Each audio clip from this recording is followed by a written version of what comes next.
Hey, I'm Kev. Let's go on to some more MotoGP 14 coverage, and this is career mode, the beginning of career mode in your motorhome in the paddock. As you can see, this is our first team in Moto3, where you start as a wildcard rider in only 2 races for this game instead of 4 in MotoGP 13. As you can see, we got a nice TV with the videos and photos there, and then into the bedroom where we have our wardrobe with our riding gear that you can change, and in the license, our riding information on our bed there, which you can also change as well if you weren't happy with it when you were setting up in the game at the beginning. And now this is what I use in career mode, the riding aids and the race options. As you see, I'm a pro rider. I've got my manual tuck in. I didn't realise it was manual at first when I was riding, as you saw my markers video earlier, but you know, I've got used to it now, and so I'm going to keep with that. And as you can see, I've got barely any riding aids on. I've got qualifying and race, a 25% long race, and I've got everything on: random weather, heavy damage, tyre wear, technical problems for me or the AI, disciplinary flags, no penalties, you know, if you go off track, because that happens a lot, and it's just really distracting actually in the end, so that's off. And I've got AI difficulty on medium at the moment. I think I turn it up to hard for Valencia, and I might turn it up to realistic for a couple races in the proper Moto3, you know, season that I'm going to do.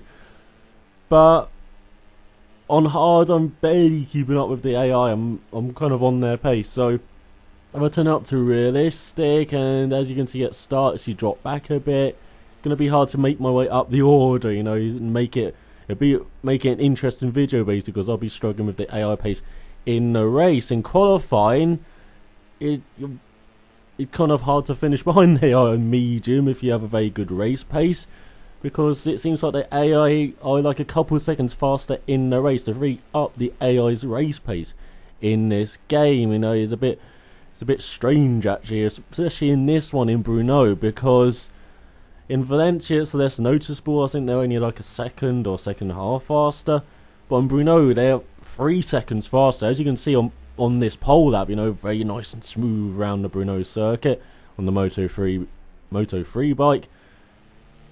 They were qualifying, I think I out-qualified Jack Miller, who's second, by 3.2 seconds.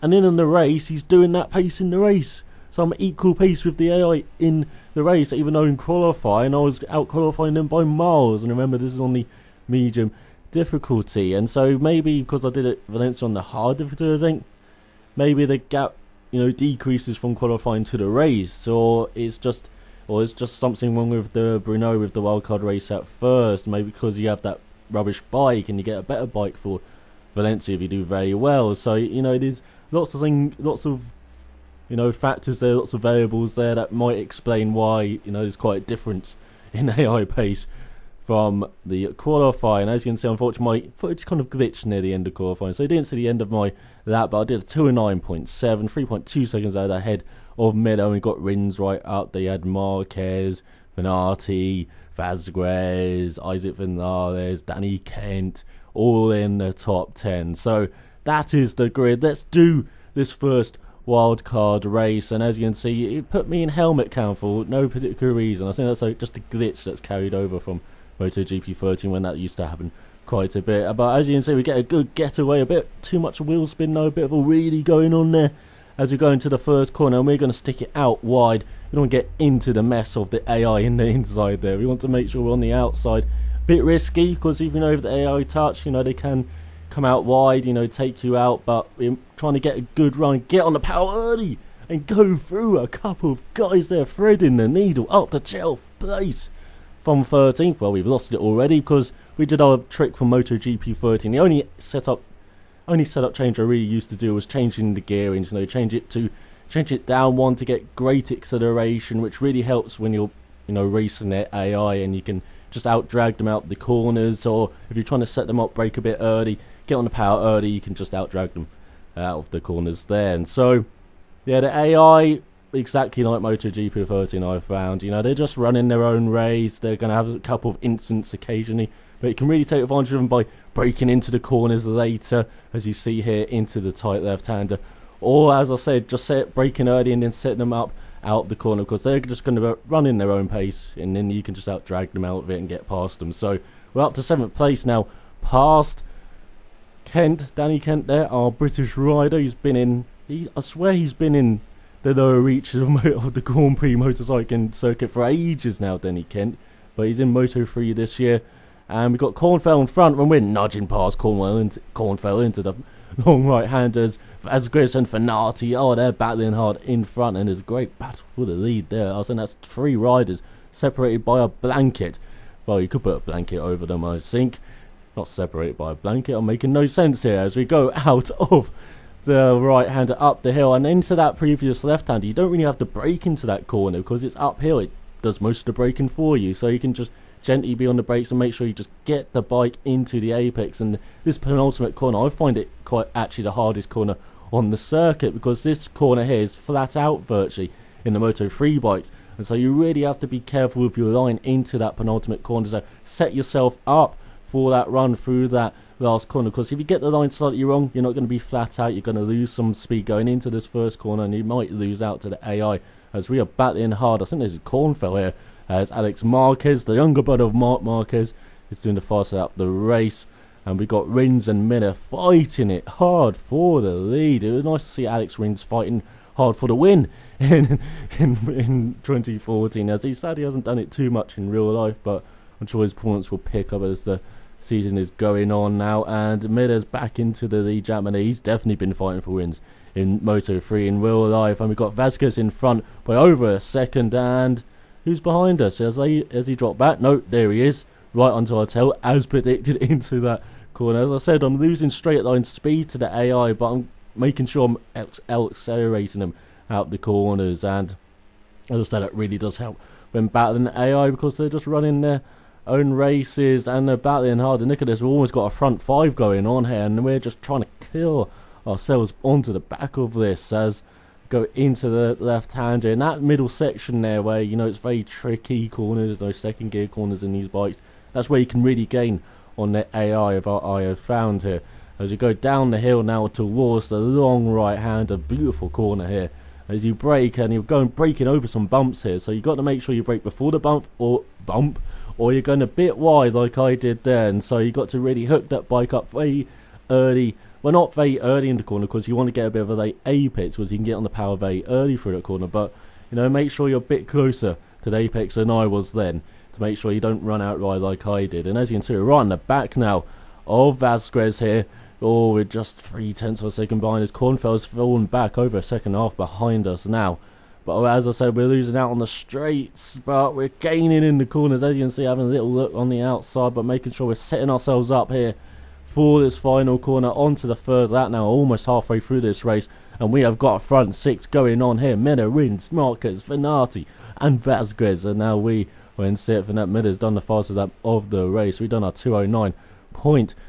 That's even faster than our qualifying lap. As I said, the race pace is ridiculous in this game as we've done the fastest lap of the race. And yeah, the race pace really amped up for the AI, and you know, amped up for everyone. As you can see, we're doing faster than our qualifying lap, and we qualified in pole by a really comfortable margin, as Rins has again taken the lead from Jack Miller. Oh, well, if we were right up there, we'd have had a brilliant view. We've had to get the popcorn out, but we're just hanging on to Vasquez and Fanati, and this is on medium difficulty, remember. And you know, it's even hard keeping up to it with the AI now, trying to gain on them and try and be with them and make some moves. But as you can see, we're on the grass, that doesn't really help either, and we kind of outbraked ourselves there. But you can be so much smoother with that corner. You can carry more pace than you think through that right hand and into the next right, where you don't really have to brake, you just lift off and just caress the bike towards the apex. And I'll really struggle with that on this lap, as you can see, but we're still gaining on Vasquez in front. Maybe have a little look out of this right-hander if we can get on the power early. Oh, we get let us through. That's not quite Vasquez. He's a small guy, but he's proven he can make his bike wide there. As we go into the right-hander now, as I say, trying to aim for the apex a bit earlier, and we've done that. We're down the inside of Vasquez, but he's giving us a little friendly nudge.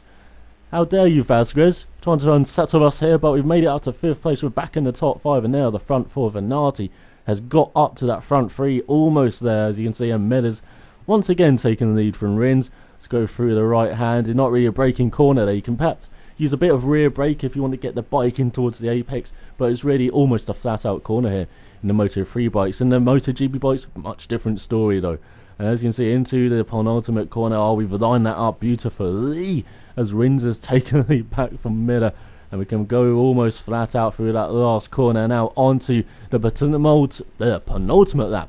Even as Rins does the fast lap out at 209.0.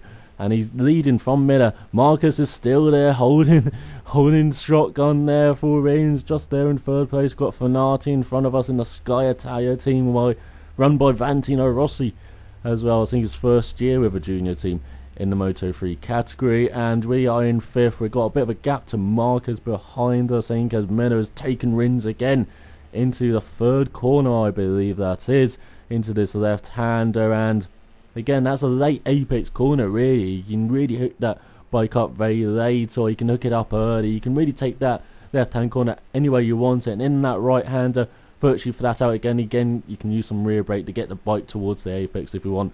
But you can get on the power really early then into the right-hander. It looks like we've done this much better here. Not quite enough speed on that first apex though, but in the second one we've hooked that up very nicely. And now into the left-hander in this tricky middle sector where we can really gain some time, going a bit wider, getting on the power early though, trying to get some acceleration back up to the back of Fanati here. Look at that front three, they are virtually together, and Fanati, he's just got the popcorn out. He is holding back here as we are quarter of a second or half a second behind, and even got a couple of second gap to Marcus. So if you do pass the AI, sometimes they do drop back, and particularly late in the race as we dive it down the inside from Fanati. From 10 miles back, we have taken fourth place, but where's Fanati on the exit as we run wide? Oh, there he is. There he is. Oh, we almost got him, but into the left-hander, so don't have the brake really, but we've got Buzz, but he's trying to get into that right-hander, but we snuck our bike inside. And we have got ahead. Oh, we've almost touched on the exit, but he's going to out-drag us towards the penultimate corner, almost onto the final lap as well, as Fanati is ahead, but we're diving it down his inside.